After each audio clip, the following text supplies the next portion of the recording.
बहुसंख्येने उपस्थित सर्व पत्रकार व नागरिकांचे मी आजच्या आयोजित केलेल्या पत्रकार परिषदेत प्रथमतः स्वागत करतो आणि सर्व पत्रकार हे आमच्या खळदे कुटुंबाच्या निमंत्रणाला आवर्जून आल्याबद्दल त्यांचे मी प्रथमतः आभार मानतो।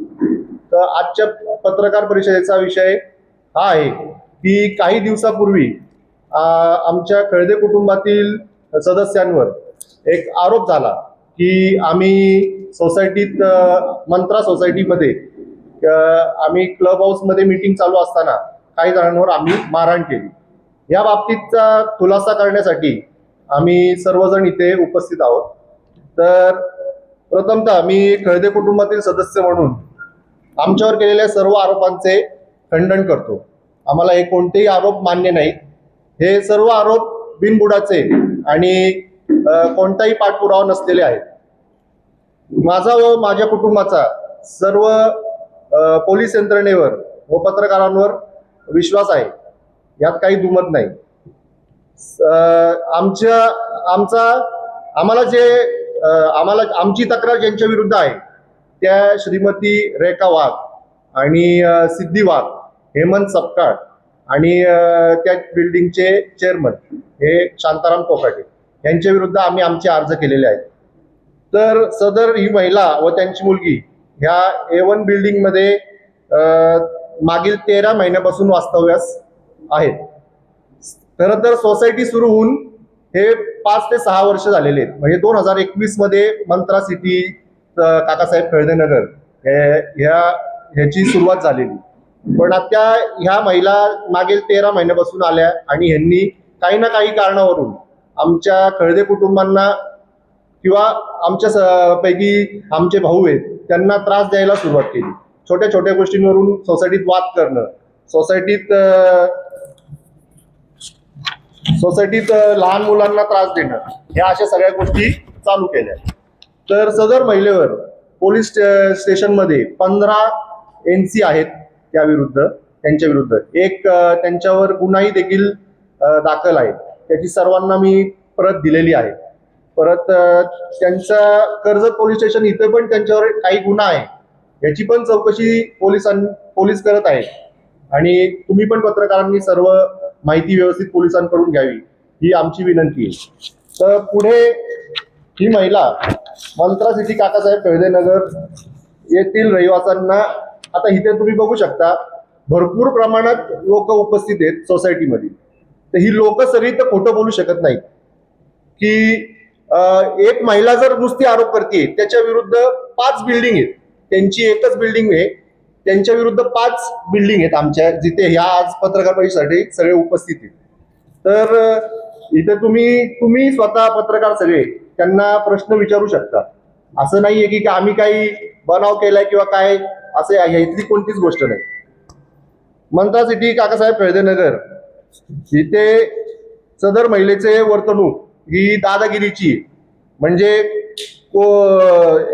कोण त्यांच्या विरुद्ध काही आवाज उठवला तर तमाशा करणे किंवा त्यांच्या घरी जाऊन त्यांना मारहाण करणे, तर हे सगळे प्रकार आता आम्ही तुम्हाला PPTच्या स्वरूपात आम्ही सगळं तयार केलंय। तर प्रोजेक्टरवर आपल्याला सगळे दिसतील। तर मी थोडा वेळ थांबतो, प्रोजेक्टरवर तुम्हाला ते सगळं सांगण्यात येईल। ते दिसेल की जी गाडी लावलेली आहे ती रस्त्याच्या साईडला आहे, खांबाला खेटून आहे। खांबाला खेटून असून सुद्धा या मॅडमनी काय केलं ते ह्या बाईनी डायरेक्ट काच फोडली त्या गाडीची। काच तर फोडली, त्याच्यानंतर परत ग्रुपवरती त्यांनी टाकलं की सकाळी मी मोठा दगड घेतला आणि त्या गाडीची काच फोडली। जगा आणि पॉइंटर जगा आणि जगोदया इथं बोलते। मॅडमच्या पोरीवरती पण NCR दाखल आहे, तिच्यावरती ती मारहाण केल्याबद्दल एका सोसायटीच्या मेंबरला त्याच्या घरात घुसून, त्याचा व्हिडिओही आहे।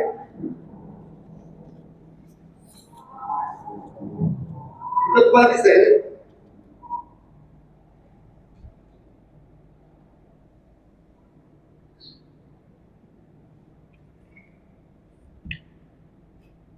फोटो दिसतात ते एक कोकाटे, उजव्या हाताला, इथं डाव्या हाताला त्यांच्या एका पायात चप्पल नाहीये, ती चप्पल त्यांनी हातात घेतली आणि एक UPSC प्रिपरेशन करणारा विद्यार्थी जो आपल्या सोसायटीमध्ये भाडेकरू आहे त्यांनी फक्त काय केलं तर A1 बिल्डिंग आहे आणि B1 बिल्डिंग आहे, खालती कॉमन कचऱ्याची पेटी आहे. फक्त त्यांनी कचरा यांचा B1 आणि A1 मध्ये वाद आहे या मॅडमचा, तर तिने काय केलं, कुणी तिथं कचरा फक्त तिच्या इथं फक्त तिच्या डस्टबिन पाशी टाकला तर तिने त्या मुलाला चपलीने मारलं आणि उदाहरण केलं, म्हणजे लोकांवरती दहशत मागवायचं. उजव्या पायाची चप्पल आहे, चपलीने मारली, बाजूला तो बसलेला आहे. हे सेक्रेटरी तिथला ही बाई आणि अजून एक दोनशे दुखला तो हेमंत सपकाळ आणि हेमंत सपकाळ कोकटे आणि इथं चपलीने मारताना त्याला दिसतात, त्याला उचलून या दोघांनी आणला. ते पोरग आता UPSC प्रिपरेशन, त्याला माहिती आहे जर एक जरी FIR वर केस झाली ती डिपेंड करायला त्याचा वेळ लागला. UPSC प्रिपरेशन मी कॉम्प्युटर मध्ये केलेलं एवढं सोपं नसतं एखाद्या केससाठी स्वतःहून पुढे येणं. त्या मुलांनी घाबरून शेवटी तो पुढे येत नाही, तो घाबरून पळून गेलेला आहे. आता याची सुमोटो पण होऊ शकते, हे यावी याचा लाईव्ह व्हिडिओ आहे, याचा पुरावे पण आहे. या बाईकचा म्हणजे वरतून त्याच्यावर अंदाज येतो की इथं न्यायाधीश होते की काय करते. आता इथं मी दुसरा व्हिडिओ लावतोय, साईज राहू दे, प्ले कर.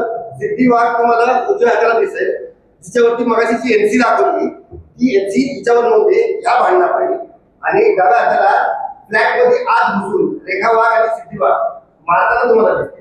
माजी चेअरमॅन मिलिंद पंदेलवार, मिलिंद पंदेलवार घरामध्ये घुसून त्यांनी NCR नोंदवलेली.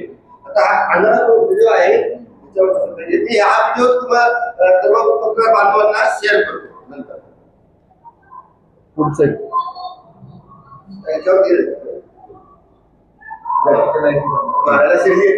असे अनेक व्हिडिओ आपल्याकडे आहेत त्यांच्या विरुद्ध, ते काय काय गोंधळ घालतात. आता हे नागरिकांनी आमच्यापर्यंत दिले, तिथे आम्ही सोसायटी मेंबर जे आहेत ते आमच्याकडे कंप्लेंट घेऊन येतात नेहमी की खळदे कुटुंब आम्हाला तुमची मदत हवी. आज इथे बघू शकता तुम्ही बहुसंख्येने सगळे उपस्थित आहेत. त्यांना एकच अपेक्षा आहे की या बाईकडून आम्हाला जो त्रास होतोय त्याच्यातून आमची सुटका करा.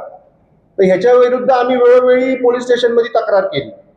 परत मी असं पण सांगू इच्छितो की खळदे कुटुंबातील काही आमच्या जणांवर तिने गुन्हा नोंद केला, तर आमची खळदे कुटुंबातील ज्यांची ज्यांची नावं तिने घेतली, त्यात सौरभचं नाव आहे, माझं नाव आहे, डॉक्टर चिरागचं नाव आहे, अजून भावेश खळदेचं नाव आहे. तर आम्ही सगळे उच्च शिक्षित असून आमचं काही आम्ही काही गावगुंड नाहीये किंवा आम्ही कोणाला रस्त्यावर काही मारहाण करणारी लोक नाही. आम्ही जे काही आमच्यावर एक पण NC नाहीये, आमच्यावर कोणावर कुठला मागील गुन्हा पण नाही. ही बाई आल्यापासून ही पहिली वेळ आहे की आमच्यावर ही NC आणि हा गुन्हा आमच्यावर तिने दाखल केलेला आहे, तो पण पूर्णपणे खोटा आहे, ज्याची पोलीस चौकशी करत आहेत. तर आपण पुढचे व्हिडिओ अजून बघूयात.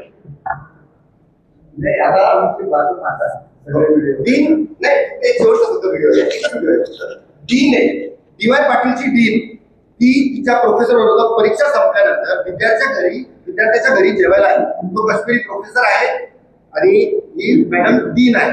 ह्यांना यांच्या घरात घुसली फक्त का तर सोसायटीमध्ये इथला दबदबा आहे आणि तिने त्यांना त्यांच्या घरातनं झुंड्या लावून ओढून खालती आली. शेवटी वादविवाद झाला. त्या मॅडमनी म्हणली की या बाईच्या तोंडी लागलं काय अर्थ नाही.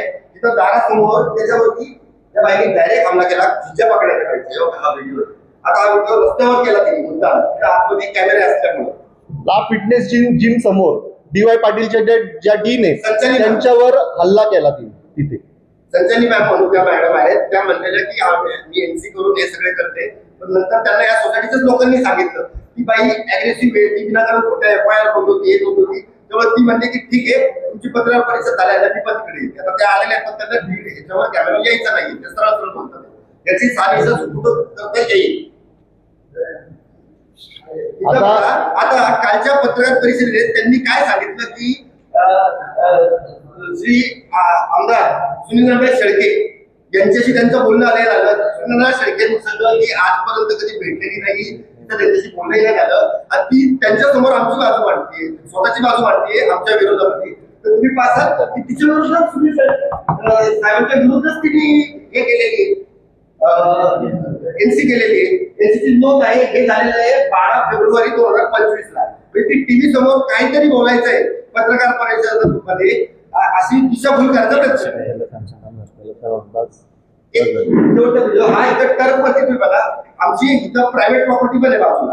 प्रायव्हेट प्रॉपर्टी वरती ही बाई डायरेक्ट अग्रेसिव्ह होऊन तिथं आत आली, मुलांना शिवगाळ केला आणि ग्राउंडवर जाऊन झोपी नाही, डोळत होत्या. तुम्ही म्हणता व्हिडिओ आणि इथं फक्त हेडलाईन माझा ह्या सगळ्याची व्हॉट्सअप ग्रुपवर धमकवतीये, शिव्या देते, उलट बोलते. बघा सकाळी मी मोठा दगड घातला, हे मला नाही वाटत कोणत्या एका नॉर्मल सिटीजनचं काम आहे. हा दुसरी गोष्ट, मी विनाश खळेला सोडणार नाही. मी सर्व खळग्यांचा माज काढणार आहे. ग्रुपवरती चुकत्या बोलते डायरेक्ट सगळ्यांना, तुला चुकत्या असं असं ती. आता ही महिला काय करते, तर ह्याच्यात स्वर्गीय किशोर आवारेंचा संबंध आमच्याशी जोडण्याचा प्रयत्न करते.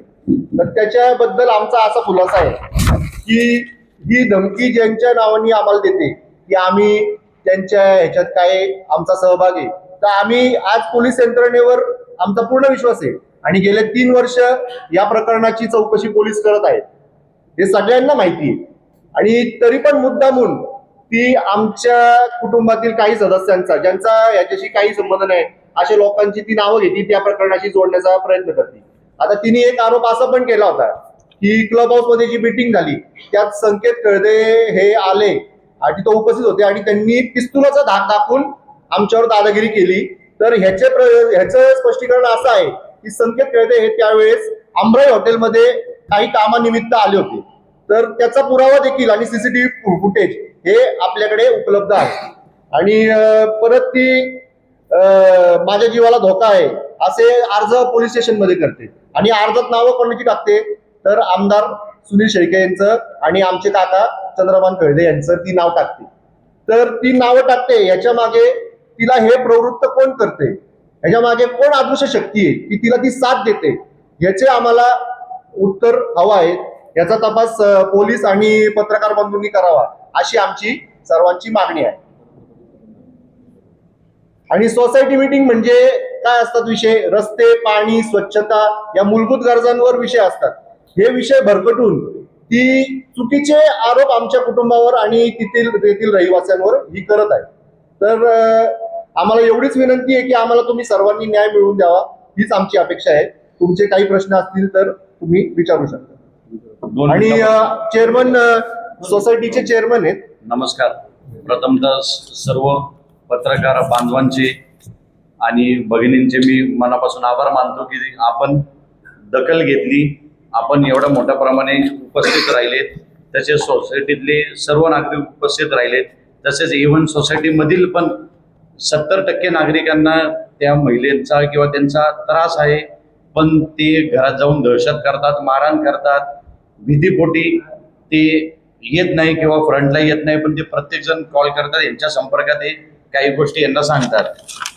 ज्या ताईंनी किंवा ते सिद्धी जे कोणी आहे किंवा रेखा वागताई जे आहेत, आजपर्यंत मी कधी त्यांना भेटलो नाही, मी कधी त्यांना समोर बघितलं नाही. उलट तेच मला काही ना काही कामानिमित्त मला कॉल करतात, मेसेज करतात, माझ्याकडनं काम करून घेतात. मी जसं प्रभागात काम करतो, तळेगाव शहरात काम करतो, तसंच त्यांचं काम करून देतोय. असंच त्यांनी मला इलेक्शनच्या वेळेला मेसेज देखील केला होता, संकेत भैया तुमचा आमचा सदैव तुम्हाला आशीर्वाद असेल, असाच निस्वार्थी नगरसेवक आम्हाला हवा आहे, त्यासाठी सदैव आमचा आशीर्वाद राहील. आणि माझा मेसेज खूप खूप धन्यवाद काकू, असाच आशीर्वाद बरोबर नेहमी राहू द्या.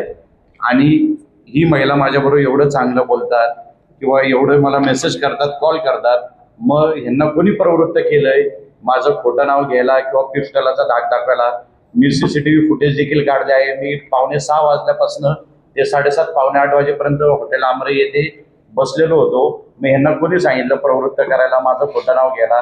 तसंच माझी आई संगीता काकी सतीश कळदे निवडणुकीला उभे होते, त्यावेळेस याच महिलेनी तळेगाव चौकीला अर्ज देखील केला होता की आमदार सुनील अण्णा शेळके व खळदे कुटुंबियांनी माझा सुपारी देऊन माझ्या मुलीचा हत्याचा कट रचला आहे.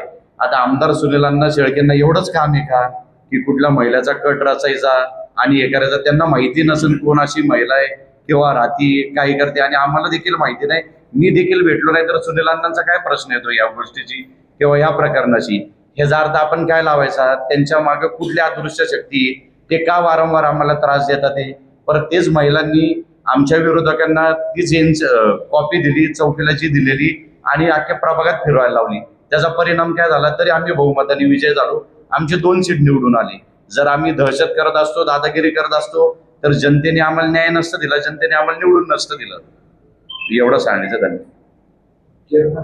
चेअरमन आहेत आपल्या मंत्रा सोसायटीचे, ते बोलतील. नमस्कार.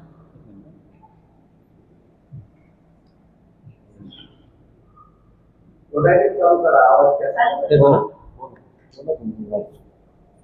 करा. नमस्कार, मी मंत्रा सिटीचे शिक्षिता. इथे 6 विंग आहेत. 6 विंगची एक फेडरेशन आहे. त्या फेडरेशनचा मी चेअरमन आहे. गेले 2.5 वर्षापासून आपली ही फेडरेशन तयार झाली. बिल्डरने हँडओव्हर केल्यानंतर आपण 2023ला आपण ही फेडरेशन स्थापन केली. त्यानंतर आपण फेडरेशन काय आलं की सगळा जो कारभार आहे त्या फेडरेशनवरती कार्यरत काही लोक होते, त्याने आपण करलो. सर्व सुरळीत चालू होतं.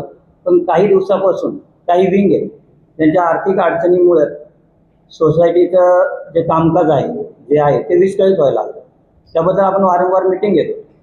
पण जी काही विंग आहे त्यांच्याकडं A1 विंग आहे की त्यांच्याकडं वारंवार आपण फेडरेशनच्या ज्या डिमांड आहे, डिमांड कसले जे आपण वापर करतो, ज्या गोष्टींचा वापर करतो की पाणी असो, लाईट जे असेल XYZ, त्या सगळ्या गोष्टींचा जो आपण करतो त्याचा आपण मंथली एक सगळ्या विंगला डिमांड देतो.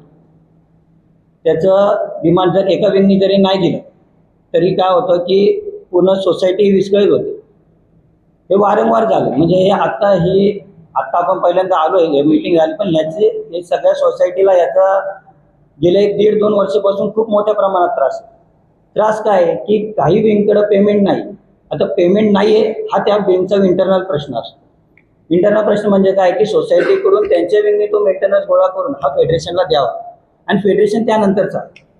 बऱ्याच वेळा आपण मिटिंग घेऊन की काही विंगला आपण भरपूर वेळा अर्ज दिले, त्यांना नोटीस दिल्या की आपण पेमेंट करावं, पण आमच्याकडे पेमेंट नाही आहे. आम्ही तरी सुद्धा आम्ही काही विंग आहे म्हणजे जे फेज 1, इथं 2 फेज आहेत, फेज 1 आणि फेज 2. ॲक्च्युअली हा फेज 2 मधून थोडासा प्रॉब्लेम होत होता की पेमेंटचा खूप प्रॉब्लेम येतो. आमचं फेडरेशन बिल्डरने जे दिलं फेज 1 आणि फेज 2 याचं एकत्र आम्हाला फेडरेशन करून दिलं. त्यात फेज 1चे जे आहेत त्यांचं पेमेंट वेळेवर येत होतं, पण फेज 2 मधून काही अडचणींमुळे पेमेंट येत नव्हतं. बरेच दिवस झालं याच्यावरती आमची चर्चा चालू होते की आता गळ्यापाशी आलं होतं की सगळ्या विंगचं एक म्हणणं होतं की आता आपण काही कोणत्या विंगला सांभाळू शकत नाही. गेले वर्ष झाले आम्ही त्यांच्या प्रॉब्लेममुळे त्यांना आपण ॲडजस्ट करत होतो की आज पेमेंट येईल, उद्या पेमेंट येईल, यावरती आम्ही मिटिंग घेत होतो. ठीक आहे, आम्ही त्याप्रमाणे ॲडजस्ट करत होतो. पण आता काय झालंय की पेमेंट मार्च एंडिंग पण आलं होतं आणि बाकी विंगनी पण सांगितले जोपर्यंत सगळ्या विंगचं पेमेंट प्रॉपर येत नाही त्याच्यासाठी आपण काय केलं, एक मीटिंग घेऊन येते आता 15 तारखेला. त्या मीटिंगमध्ये आपला अजेंडा तोच होता की जे सोसायटीला आता प्रॉब्लेम व्हायला लागले, जे आता आपण सगळे सहन करतोय, त्याच्यासाठी आपण मीटिंग घेऊ. सगळ्यांना एक कॉमन आपण काय ॲडिशनल करता येईल त्यासाठी आपलं एक मीटिंग ठरवली होती. पण त्या दिवशी काय आलं की मीटिंग चालू झाली, सगळ्यांनी आमचं हे झालं आणि काही कारणास्तव आता मीटिंग म्हटलं की थोडंसं माहिती आहे सगळ्यांना की सगळ्यांचे प्रश्न बरेच असतात. थोडाशी वेळ आली मीटिंग विस्कळीत झाली. त्याच्यानंतर काय आलं की आता ह्याच्यामुळं आम्हाला आता असा त्रास झाला की आता तुम्ही बघू शकता, असं मी सांगत नाही, आमच्या इथं आता पिण्याच्या पाण्याचा प्रॉब्लेम व्हायला लागलाय. MSCBने आमच्या लाईट कट केली आहे. STP वेंडरचे आम्हाला पेमेंट येतात. म्हणजे याच्यामुळं काय होतं की काही विंगमुळं, ज्या एका विंगमुळं त्यांनी आता सांगितलं की फेडरेशन जे आहे आम्ही त्यांना पेमेंट द्यायला, आता त्यांनी काल परवा प्रेस कॉन्फरन्समध्ये सांगितलं की आम्ही पेमेंट देतो पण ते घेत नाही.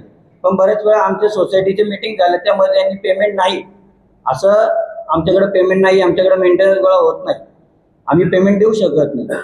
यामुळं सोसायटी प्रत्येक वेळा त्यांच्यावरती ॲडजस्ट करत राहिली. पण आता काय झालंय की पेमेंट न आल्यामुळं सगळ्या सुविधा बंद पडल्या.